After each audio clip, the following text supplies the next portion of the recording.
Hello I'm doctor Nikhita from Indo British advance pain.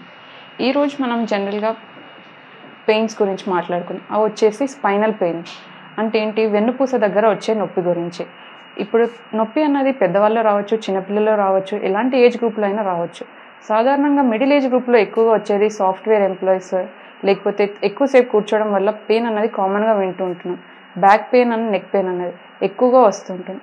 ఈ pain రావడానికి కారణం కంటిన్యూస్గా ఒకే పోస్చర్లో కూర్చోవడం వల్ల.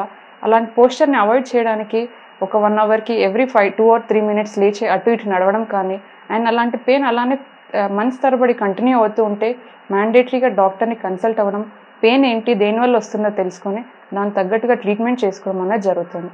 ఇప్పుడు మన దగ్గర ఇక్కడ చేసే ట్రీట్మెంట్ ఏంటి అంటే, అందులో అక్యూట్, క్రానిక్ అన్న పెయిన్స్ ఉంటాయి.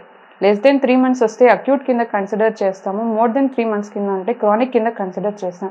సో అలాంటి పెయిన్స్